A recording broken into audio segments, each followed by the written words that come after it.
welcome to the first webinar for the Ideas Fund. My name is Lewis. I'm one of the development coordinators working with the British Science Association to help communities make the most of this exciting fund and also helping to host this webinar. We'll talk about the role of the development coordinators in a bit more detail later on, but in short, we're here to support you to help develop your ideas if you're thinking about applying for the fund. This session is just the very beginning of a series of support available for communities. And so what can you expect from today? Well, in this webinar, there'll be opportunities to hear about the basics of the fund, the application process, dates, timescales, and meet many of the people involved in the fund, including the other development coordinators in the 4 areas. You'll be able to hear from a few guests speaking about communities and researchers working together, which is what this fund is all about. And you'll understand what support is available to you and taking it all together, hopefully help you decide whether this is the right fund for you. Again, there will be some time for question and answers at the end, but feel free to add your questions and vote for them as you go along, because we'd love to answer as many as we can. And we may not get to all of them, but we'll answer as many as we can afterwards as well and share details of how you can follow up, including with the local workshops in each area, which will give time and space to explore this as a group, which start from next week, and you can still register. Now, I'm going to introduce one of our BSA team, British Science Association team, Gill, to give an overview of the fund. Thanks, Lewis. Hello, I'm Gill Wells. I work for the BSA in the Ideas Fund team as the grants manager. To get us started, we're going to play a really short video which just introduces the fund. What if there was a new grants fund aimed at helping communities like yours? What if it could support you to develop your ideas around mental well-being? And what if it could introduce you to leading researchers who could work with you to bring your ideas to life? The Ideas Fund is a grants programme run by British Science Association, funded by Wellcome, which enables the UK public to develop and try out ideas that address problems related to mental well-being. If your community is based in Oldham, Northwest Northern Ireland, For the Highlands and Islands of Scotland. if you are a trusted member of a community, if you have innovative ideas around mental well-being, If you are up for working with researchers who can bring knowledge, experience and skills to your project, then the Ideas Fund could be the answer for you. to find out how to apply, visit www.theideasfund.org. So hopefully that gives you a little bit of a sense of what the fund is about, but I want to say a little bit more about who the fund might be relevant to. So this fund is for you if, firstly, you've got an idea about how to improve mental well-being with your community, even if this idea is at a really early stage. For this fund, we mean mental well-being really in its very broadest possible sense. But it's important to note that this fund isn't about funding mental health interventions. It's for you if your community is in one of our 4 focus areas. So they're Hull, the Derry and Strabane area of Northwest Northern Ireland, Oldham in Greater Manchester, and the Highlands and Islands of Scotland. It's really important that this is where the project's delivered. We use the word community to mean people who've got something in common. So besides being in one of our 4 focus areas, you might want to work on your project with a more specific community. So that might be people who share a culture, people who share an interest, or maybe you are from a kind of very specific part of that place, like a certain estate. It's for you if you're interested in being connected with researchers to explore your idea together. This is a really important part of the Ideas Fund. We're going to talk today a little bit about the difference that this researcher-community relationship might make to your project. Don't worry if you don't have links with researchers already. This is something that we can help with. If you are a researcher, you can still apply, but you will need to show how your project's being led by the community. And finally, this project's for you if you're interested in getting involved in an application process that helps you develop your ideas and partnerships. We're really hoping that the Ideas Fund will feel a little bit different to what you're used to when you've applied for funding in the past. It's absolutely okay though if you decide through the webinars that you come to or conversations that you have that the fund isn't right for you, but we really still hope that you get something valuable from being part of the discussions that you do join in with. Don't worry if you don't have experience of writing applications or know exactly what your idea is or what your project might look like yet. over the next few weeks, there's going to be some workshops and some support from local development coordinators to help you think through some important parts of your application. So before we go kind of too far into the details, I'm going to introduce my colleagues Chris and Gill from the British Science Association, and also Alex from the Wellcome Trust, who are going to talk a little bit more about the background to the fund and some more detail about the process. Good afternoon, everyone. It's really great to have so many people on this call. I'm looking down the chat at the moment and there's loads of comments coming through, which is brilliant. So my name's Chris. I'm part of the team at the British Science Association as well. And just shortly, I'll talk through a bit more about the process of applying to the fund. Before we do that, just wanted to hear from Alex Parsons from the Wellcome Trust, who are supporting the Ideas Fund, and also Gill Riches from the British Science Association, who's going to talk to us a little bit about how the fund has been designed and how we've got to this point.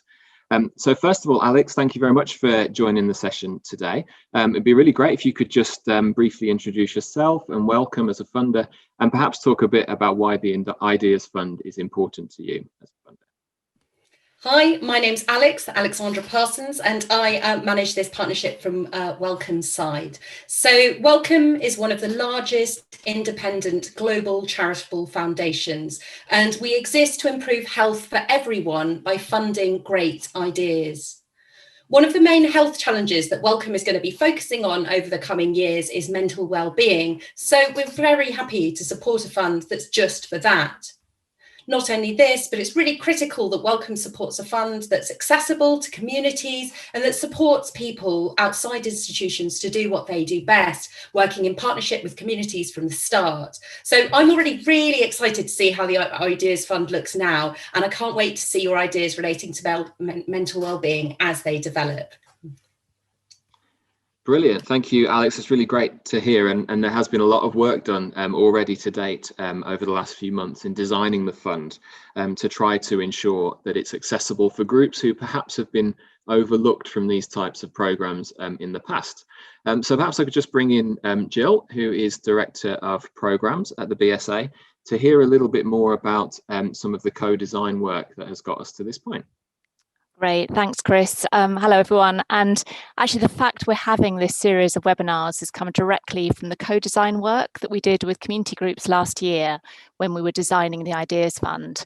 And what we heard from people was that they wanted the fund to be, and the application process to be simple, straightforward, to have a human feel when submitting an application, and lots of opportunities for help and advice.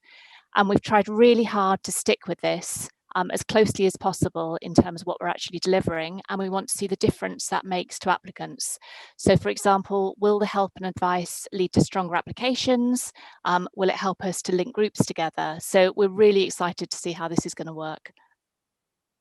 Great, thank you very much, Gill. And I guess that's the challenge for us at the BSA, to continue to be kind of as open as possible in delivering the fund, to help people understand what sorts of projects are likely to be successful. So perhaps I could just finish this bit before we go into some of the discussion of the process, to come back to Alex, just to hear a little bit more about how this looks and feels different to some of the other funds that perhaps Wellcome has run in the past. Yeah, absolutely. So here at Wellcome, we're very, very aware that most of the people who apply into Wellcome for funding are already seasoned researchers or coming from large institutions. So on Wellcome's website, opportunities can feel quite hard to find unless you're already in the know. And the application processes can feel quite complex and they're incredibly detailed. Whereas the Ideas Fund, it just feels totally different. It feels totally different in terms of its ethos and its branding. It's open, it's easy to navigate, and it prioritizes starting with ideas for the community and working from there. Brilliant. Thank you both. That's really helpful to hear. It's good to just have that bit of time to set the scene about the fund. Just wanted to acknowledge that although we're really excited to be launching the Ideas Fund, we recognise that we're still in the midst of a global pandemic, which has caused unprecedented challenges for mental well-being in communities across the UK. No doubt there's many people joining the webinar today that have either been affected themselves and or been at the forefront of providing some support to others. And so whilst the funding opportunities like this are really welcome and it feels very timely, I think it's important to acknowledge that these difficulties are likely to persist over the coming months and that the recovery will take time. We hope that by being part of this process, in some way you'll take something away from being involved that is useful to you or to your organisation, even if you don't actually ultimately receive funding.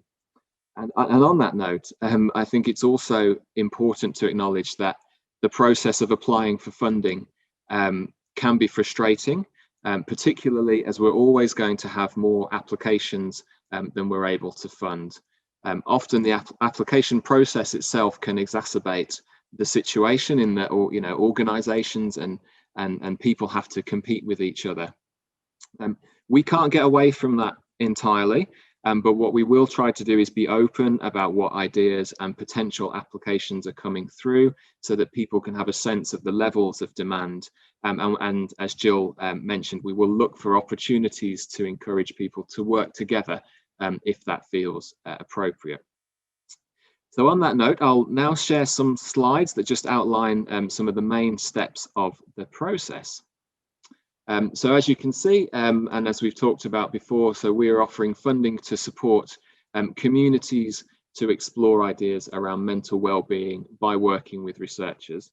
And we're really interested in that relationship between researchers and communities and how that can really have a beneficial impact in both directions. The application process has begun. This is part of it, and the application form will become available in early April. We haven't made that available yet because we really want to encourage people to take part in this conversational approach. The application form will be online, although if you struggle to complete it online, we'll find other ways to address that. And we're aiming for the questions to be quite straightforward and to the point, and hopefully a relatively simple form to complete. The deadline for the applications will be in the middle of May, on the 14th, and we would hope to be able to provide decisions on those applications in June. We've talked about the 4 areas that are critical and the main focus for this fund. And so just briefly also to touch on grant amounts and grant sizes. So we're broadly expecting kind of 2 different types of opportunities for early stage ideas, which is for projects that are very experimental, possibly in the range of around 6 to 9 months in length to test something out. And we would think those grants would be up to around £25,000. For people who have already tested their idea a little bit or have some evidence already, there is an opportunity to apply for a developed idea. But we think the grant there will be around 90,000. There is some flexibility there, and this is very much for discussion with your local development coordinators or us as the BSA. On to the next slide. And we'll just outline the process of the workshops and some of the other support that will be available. So we have 2 more national workshops like this one, 2 weeks today and then 2 weeks that follow on. The first one on the 4th of March about what mental well-being might mean to you and to your community. And then the second one on the 18th of March is around a real focus on building stronger relationships between communities and researchers. In between those national workshops, there'll be some local workshops just for applicants from your area. So these will be delivered by our development coordinators, who you'll get to meet shortly. And again, they start next week. So the first ones for the Highlands and Islands and for Northwest Northern Ireland are this time next week, and then Hull and Oldham on the Friday. All of those webinars you can and you'd be very welcome to sign up to on our website. The additional support on top of that is that we will, after each of the national webinars, send out a reflection sheet. So if you are thinking of applying, is have some prompt questions to think through, what you've learned in that webinar, how it might impact your project and your idea. We will also be trying to find opportunities and making sure there's time to be connected with researchers. So if you don't have those connections right now, that's completely fine. And in between this, although a lot of the development coordinator's time will be focused on the local workshops, there will be other opportunities to get some feedback on your ideas as we go through. So I hope that's a useful overview of some of the basics of the fund. And we'll be really happy to take questions at the end. Please do start to throw some questions in if they come to mind at the moment. And don't forget, you can vote on the questions that you might want answered, and we'll try and tick off some of the most popular ones. The other things, just to finally say before we hand on to the development coordinators, is that we're really interested in finding a variety of different projects for each area, and also across the 4 areas, so that we can learn from what works in terms of communities and researchers working together in different settings. This sort of spread of the portfolio and the variety will be a factor in the decision making, and we'll be as upfront about that as we can in our discussions. The Ideas Fund, this approach is entirely a pilot program, and we're really experimenting with this approach to an application process and what we can learn from the different projects that are funded, which I guess is my way of saying that we may not get everything right all of the time, but we'll be open to hearing your thoughts and feedback as we go through, so that we can adapt if we need to, based on what people are telling us. So that's probably enough from me for now. So we'd like to take the opportunity to introduce your local development coordinators for each area, to hear a little bit about what they're excited about, and start to hear some examples of when communities and researchers have worked together in the past. So firstly, I'll hand you back to Lewis, who's going to introduce himself in a bit more detail, and also Roshin and Erin, who are our development coordinators for Northern Ireland. Over to you guys. Brilliant. As mentioned, as a development coordinator, our role is to support communities through this journey. And I'm the development coordinator for the Highlands and Islands, which includes Highland, Moray, Orkney, Shetland, and Argyll and Bute councils, along with Western Isles, or Coed and Elan Shear, along with the Isles of Arran and Cumbrae.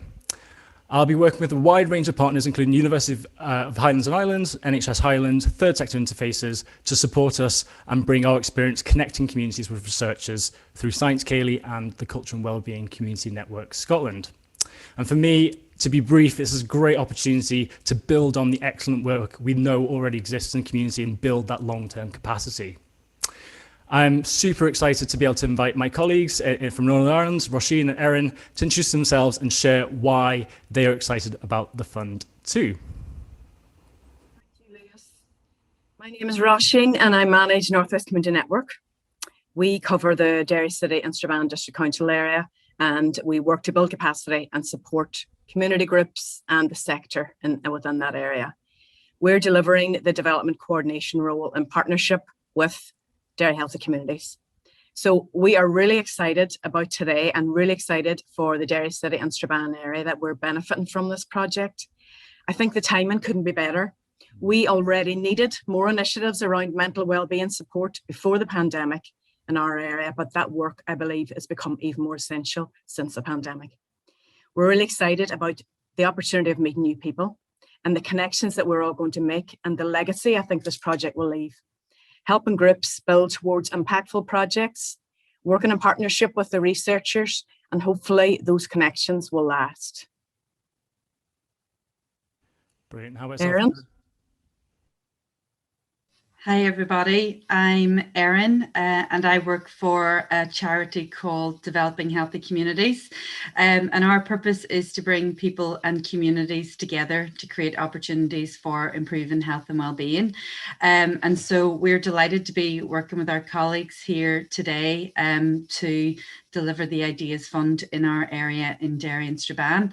As Roshin said, a really exciting opportunity for our area.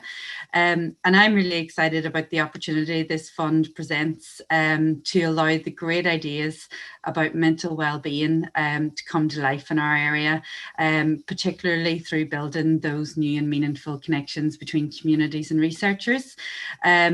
And as Roshan said as well, that this work will aim to create lasting change and allow us to build forward positively from the pandemic. There's a really strong theme that's coming from this. And I wonder, Erin, would you mind speaking about perhaps an interesting example of a community researcher working together for you? Sure, thanks Liz. I'm happy to talk about an example of a project here locally that involved the Family Voices Forum, which is a group of people with lived experience of bereavement by suicide. And they worked alongside researchers from Ulster University to undertake a review of the Samaritans' work in Northern Ireland. The Family Voices Forum supported the qualitative work of the research team by identifying and approaching people who have been bereaved by suicide to capture the voices of those with lived experience in that review. And as a result, a successful co-produced strategy was produced for the Samaritans, which will strengthen their already excellent work here in our area.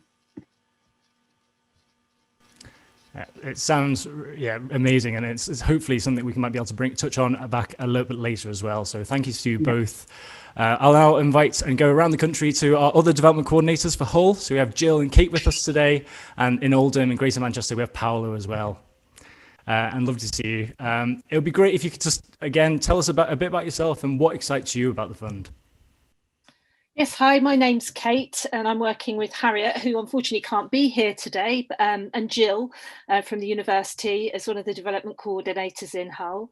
So I'm director of Time Bank Hull and East Riding. So that's all about connecting communities and unlocking helping unlock hidden assets in communities and enable people to get things done, exchanging skills and time and spaces. So I'm really excited about the opportunities this fund offers to put grassroots communities at the forefront of exploring their ideas about what impacts on well-being, and also the reciprocal opportunities for both communities, these groups, and researchers to work together as equal partners and gain new insights together.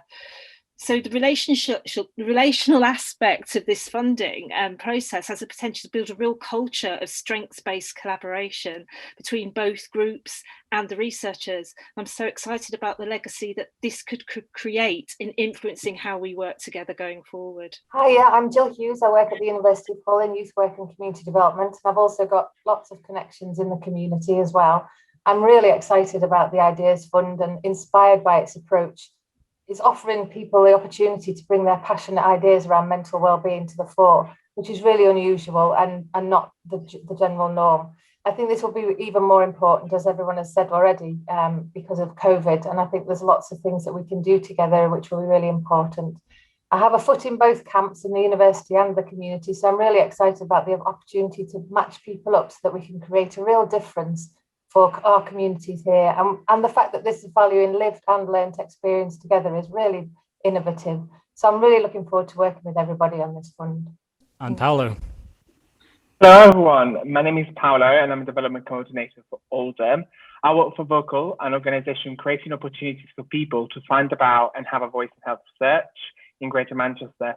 We are based at the Manchester University NHS Foundation Trust and work in partnership with the University of Manchester. I am and Vocal, we are really excited for local communities to be at the driving seat of projects that explore what matters to them on mental well-being. And I'm really looking forward to seeing how these projects in partnerships with researchers will shape the future of health research and their impact on people in Oldham.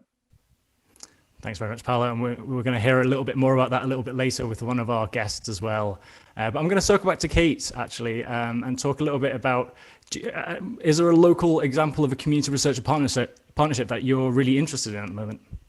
Yeah, well, it's a project that both Gill and I are involved with, and it's about water management and flood alleviation. So Hull is actually the second city most vulnerable to flooding in the UK, and we had horrendous floods going back over 10 years, 14 years ago or something now. So this project is actually led by Sheffield University. So in relation to this fund, it wouldn't fit the criteria because it started first with the researchers. But what it's all about is bringing professionals. So this is like horticulturalists, engineers, like public health professionals, researchers, artists with the community, and then co-designing to develop adaptations within those communities. So it's about building resilience in its broadest context. So from creating beautiful structures that change our relationship with water and water harvesting, just from fearing flooding, but then also it's about enabling people to feel that they can actually do something about it. So improving well-being in that sense. And actually, we're going to hear a bit more from Paula's organisation, Vocal, as they've been also involved in a creative project called Planet DIVOC-91 with community partners who are currently supporting young adults to explore themes around this current pandemic, including, of course, mental well-being, through co-developing a comic together and engaging and encouraging the young adults to put their questions directly to researchers, including the UK Chief Scientific Advisor. And so I'm really excited to invite one of these young members of Voice Up, Alma, to join us to talk directly about her experiences and also her mentor for the project, Bella. Hey, thanks very much for joining us, Alma and Bella. It's been a delight getting to know you and speaking to you. And I thought, just to begin with, Alma, what's your perspective? What is Planet DIVOC-91 all about, and how have you been involved? So basically, Planet DIVOC-91 is a project where young people come together and share their perspectives of the COVID pandemic and their experiences during that time. And from these discussions, we develop certain themes that we feel are important to us as young adults. So for example, mental health, misinformation and stigma. And from these themes, we generate questions that we ask researchers from a range of backgrounds, such as historians and scientists, in multiple interviews. And we use all this information from our discussions to write articles or turn into art pieces and to drive the storyline of our comic. And how I actually got involved in this project was via Voice Up, because I'm part of that too. And when I initially heard about the project, I was really excited because I love the idea of generating a platform for young adults to share their experiences with each other and with researchers. And that's really needed at a time like this. And I guess overall, my experience has really been positive and very rewarding talking to researchers. But I think one of the challenges that I noticed whilst interviewing some of the researchers was that the higher up they were and the more authority they had, it was more challenging to talk about certain taboo subjects, and they weren't as open with us as like the other researchers. But I think overall, our experience was really good. I think you're starting to, kind of highlight some of the challenges that can happen in these type of projects, and I think that's really good that we want to learn from that. In terms of the themes that have come up from the project, I mean, is there a particular reason they're personally important to you? Yeah, they are all equally important, but I guess what impacts me the most is mental health. And it's because it's impacted me in multiple ways. So firstly, it's because I'm a carer for my autistic brother, and it's been really challenging during these uncertain times to take care of his mental health as well as mine. And I feel like we've been kind of neglected in the government's point of view in terms of policies, etc., which has been quite frustrating for us. And also as a student, I feel like with all the exam confusions and uncertainties to do with school, that's been quite frustrating for me as well. And it's really impacted my mental health. And like the lack of stability that school used to provide, that's also gone, which is really detrimental for some people. So from this, I've gathered that we need to step up as young people. We need to make the government and other people aware that we have our own opinions, our own voices too, and these are as important as anyone else's, because they do impact our lives directly.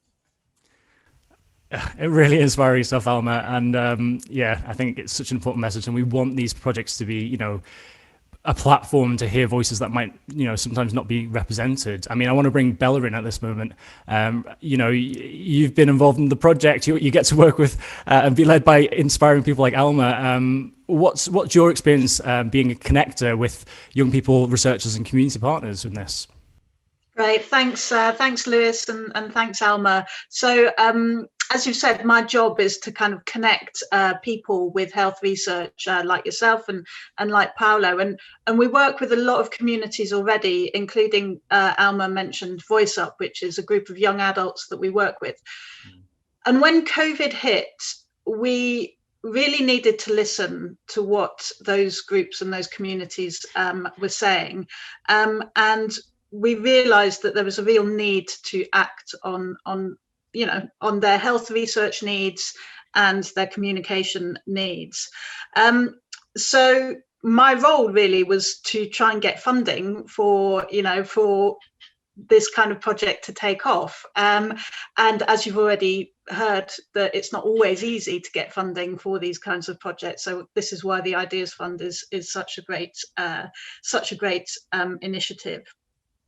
And then we really handed it over to the young people involved, and they've directed what kind of research they want to explore, the people that they want to connect with, and myself and my colleagues Sarah, Kenny and Anita Shervington, we're really there just to guide, to support and to coach. And this is really being driven by the young adults themselves. And so what I'd really like to happen next is for the priorities that the young adults have talked about and explored as needing to happen as part of COVID, for them to be acted on, and for some research to be co-produced with the young people, the young adults that have been involved in this project and some of the researchers. That's what I'd love to see happen next. You preempted my question, which is perfect. I mean, and the excitement passions there. I mean, how does that sound to you, Alma? Is that what you'd like to do next? Yes, definitely, because I think that the researchers, it was really valuable, talking to them, and I felt that they really did listen to what we had to say, which was amazing. But at the same time, it's not just about listening, and I appreciate them taking the time to do that, but we also need to see some sort of action taking place. So them using our ideas and actually implementing it into society and into real life would be great to see, actually. Yeah, that's a really key message, I think, there, and making sure that you stay involved and the unique partnership that can offer. We're going to bring you back, but I do want to, on that note, I guess, invite our final guests, Neil and Naheed, who are going to join us as community members as well and speak from their experience, and then we'll have everyone together. And they have been working with researchers in a slightly different way as public advisors with the ARC Northwest Coast project and programme to share their experiences as well. So thank you both. We've both heard, Alma and Bella, about the importance of listening and action. I mean, would you mind introducing yourselves and maybe sharing your experience of what it's been like being a community member, working with researchers, and now being a public advisor? Maybe Naheed? Yeah, hi, thanks for the invite. For me, being introduced to research has really built my confidence, and it's given me a voice. It's also shown that I can have an impact and influence change through research and implement those changes back to the communities and people who need it the most. And that's a really, common theme. That's Neil, how about yourself? Thanks, Lewis. Can I begin by thanking everybody for allowing Naheed and I to participate? It's a great privilege. My name's Neil Joseph. I'm a community activist and volunteer in Knowsley in Liverpool. I'm here today because of my experience with the work of ARC Northwest Coast, which runs quite parallel to the Wellcome Trust and the Ideas Fund. I'm absolutely, thrilled for the people who are going to be involved in this. This is just such a wonderful experience.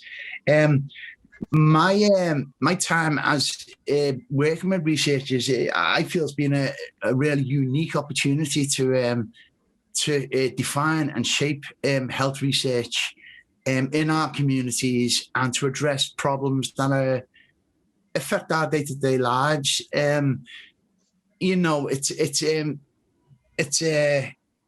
a great chance to explore the potential for very innovative and new ways to improve health and well-being in our communities. And my definition of engagement is to connect and create and explore deep and meaningful relationships, and then to nurture those for the benefit of everybody involved. If I could just give an example, one of the projects we've been involved in as public advisors with ARC Northwest Coast was the Neighbourhoods for Learning, and the CORAN, which stands for Communities of Research and Engagement Network. And it was basically members of the public being involved as researchers. And we tackled some really quite sensitive themes through 2 graphic booklets, Stockbridge Stories. The first one was about social isolation, which came from a series of meetings where we engaged about roughly between 700 and 800 residents. And the topics that initially came out were social isolation. So we looked at ways of producing this booklet to connect people who are experiencing social isolation with existing and new community groups, to create a kind of systems resilience. The people involved were the researchers, academics, members of the public, and stakeholders like the local authority, registered social landlords, the third sector, public health. And we found that we created some brilliant partnerships, and I'm really thrilled for the young people who are going to be involved, and everybody involved in the Ideas Fund, because it's a wonderful opportunity. So thank you all. Thanks, Neil. And I should say the privilege is ours. I think what we're trying to really champion is communities have expertise, and we want to make sure the fund it's an equal partnership with that. And maybe that's a good segue to a question for you, Naheed, in terms of, are there any unique benefits that happen with communities and researchers? Yeah, definitely. I think public engagement, it's really empowering, and it helps build trust with communities. For me especially, I think coming from a BAME background, trust is paramount. And when my community, hears that I'm involved with research, it kind of cements the fact that their views and needs are taken into account. So I would encourage all people of all ages to engage with researchers, just to help identify projects to improve society as a whole. Researchers are also able to learn from the lived experience. I think of people like myself who are at the heart of seldom heard communities and know firsthand about the diverse cultures and difficulties, as well as the connections that we can have that can further develop any research. It also opens the doors to many other opportunities which are unique. So my role as a British Council active citizen has meant that I'm able to bring people together and have, who have different beliefs and perspectives, and through dialogue develop much needed community-led projects to improve physical but especially mental well-being, with projects like conversation cafes, cycling groups and community hubs. That's awesome. And it's great to see how that engagement has been a vehicle for other things as well. I'm just mindful of time, and I think it would be really great. I can talk to you all day, and I'd really like to bring Alma and Bella back, actually, just to kind of round things off. And we are going to signpost to where people can find out more about your programs and projects. But for everybody, I think we're all building off very similar themes. But if you were going to give any pieces of advice or reflections for community members, especially who haven't worked with researchers before, what would it be? Maybe it's Bella to start off with. Okay, so I would say be bold with your ideas, be patient with researchers. They don't always do things in this way, and be realistic about the time this might take. Very, very good advice. Alma? So in terms of young people, I would say always seek out opportunities to help your community in any way. I know it might not sound very interesting, and it does take a long time, but the more you actively engage, the more changes that you'll see happening for young adults as a whole. Very, very good advice there. Thank you. Neil? Thanks. Yes, similar to Alma, Bella and Naheed. I think that it's being patient and understanding that researchers and academics work in a very different way than we as community members possibly do. So have that bit of patience and understanding. And again, the word trust is being mentioned, which is, it's the foundation for everything. But what I would say to anybody who has the opportunity to be involved in this kind of research and engagements is jump in, you know, because these are chances to define your own future in the places where you live. Thanks. Thanks, Neil. It's really, yeah. And again, we want that process to be building that trust and finding ways of doing that. So that's brilliant to hear. And to round off, Naheed. Yeah, I'll just echo what everybody else has said, and also, you know, the vast benefits of engaging with researchers. But I'd like to finish with a quote from one of my blogs, which is Nelson Mandela said, "Education is the most powerful weapon you can use to change the world." But for me, learning and engaging through research and to be able to translate that evidence to influence change in decision making and then lead and develop projects in my own communities is just as powerful. Kind of want to give a verbal applause. That was really powerful and a fitting end. So thank you all to all of our panelists for joining. Yeah, and again, hopefully you stick around for the very end. And I know these have been very brief conversations, lots of conversations, but hopefully gives a wee sense of the diverse ways communities and researchers can work together and raises and sparks some ideas. And I'm seeing from the chat and the side as well, lots of applause and thanks. So yeah, so hopefully giving you something to think about. And I guess these are the questions we want you to ponder on. You know, could a partnership like this fit with the work and the ideas that are with your communities around mental well-being? What possibilities could develop that couldn't be done before without this partnership? And what support might be needed to help think this through? So we will be sharing some of these reflections along with a summary of how you can get in contact with these projects and our guests in a document early next week, along with the recording of this video. You can find out, hopefully, these useful as a way, and there'll be plenty of opportunities to discuss them further at local research workshops too with your development coordinators. Now, we're going to turn over to you for the last part, our participants, people watching, to ask questions about the fund. So I'll pass over to Gill to lead this. Thanks, Lewis, and thanks to everybody who has shared all of their experiences. It's been amazing. Thank you to everybody who has popped a question in the Q&A box. We've had absolutely loads. We're not going to be able to get to all of them by any stretch of the imagination. So I'm going to start with a couple that have been massively upvoted, and I'm going to see kind of what Chris's thoughts are first of all on this. So one of the more popular questions was around what we'd be looking for from a more developed idea application. Chris. Yes, thank you. And firstly, just to say, echo everyone else to thank the speakers for the sessions there. I think that was really inspiring and really helped to bring to life, hopefully, some of the projects that we might look to support through the Ideas Fund.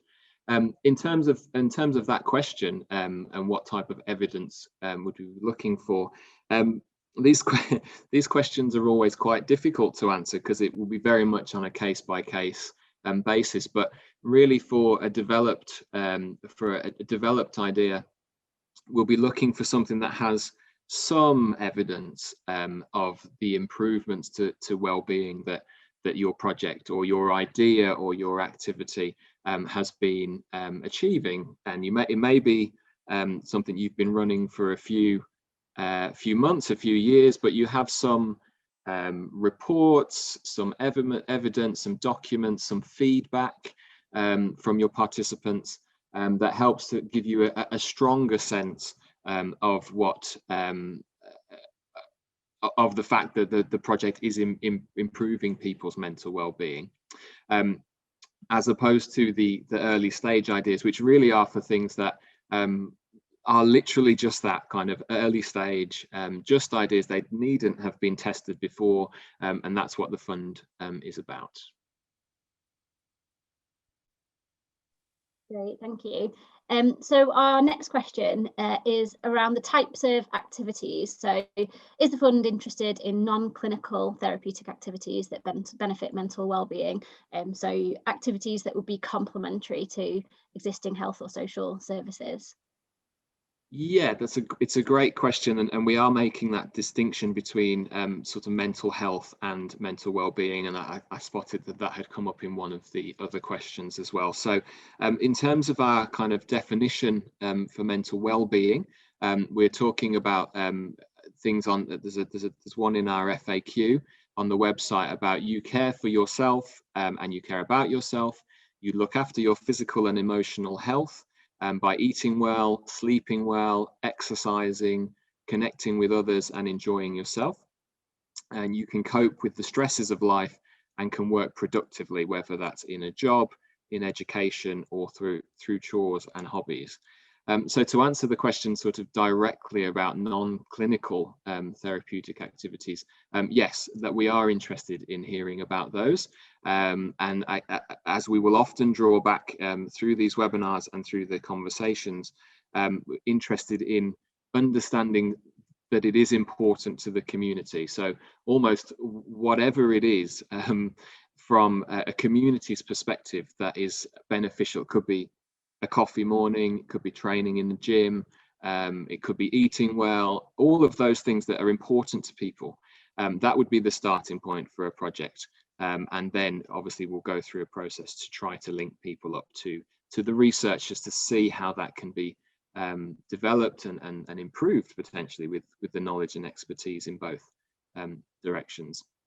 And just to touch on, we are using quite a broad definition for mental well-being, but we are not including for this fund, because we want it to be really targeted. We're not looking at mental illness and mental health in that sense. So clinical interventions in that regard. This fund is about well-being as opposed to those areas. Thanks, Chris. And possibly our last one to sneak in before we'll have to call time. There's a question here about if an applicant was successful for one of the early stage grants of up to £25,000, could they then apply for a larger fund at a later stage? Yes, that is possible for sure. So this is the first round of the Ideas Fund. We do have plans for a second round, but the details are very much in development for that. We really want to learn from this fund in the first place. Yes, if people come to us and are successful in receiving an early stage grant, then that's fantastic. And there will be the possibility, of course, you know, as we've said earlier on, there's always more applications than we can afford to fund, but there will be a process for people to be considered, at least for a larger grant, depending on how that early stage idea has gone. If we're going to squeeze one more, there's a question about, does it matter what type of organisation we are? It's a great question. And just to sort of expand, if it's the one I'm looking at on the screen around people who are also registered as a charity and a community group, you'll have seen on our website we have an eligibility quiz, and that's just really geared around trying to give you a sense of the fund and what would be what we might look for through this process. Whether you're a charity or an unregistered community group, the main thing is that you are really kind of known, rooted in your community, really known to them, and that the ideas have come from them. So charities or community groups or whatever, they're all eligible. And the thing we will keep coming back to time and time again is how much the community has influenced the idea and being able to shape the project. Okay, I think that probably is where we have to draw a line under the Q&A. So thank you very much, and don't worry if you've not had your questions answered. We will make a note of all of them, and there'll be opportunities to, we'll come back to you with some responses where we can. Hopefully we have ticked off the ones that were the most voted for. So I hope that's been useful. Just before we share the final slide and wrap up for this session, it would be really useful for us to get some feedback on this webinar and what future areas of support might be helpful to you if you are going to continue with the process with the Ideas Fund.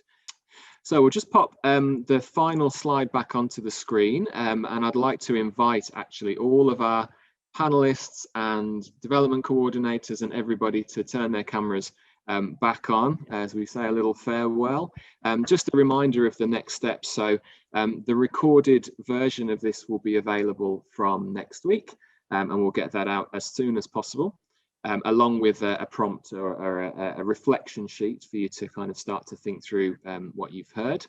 If you haven't already, you're very welcome to join the next webinars.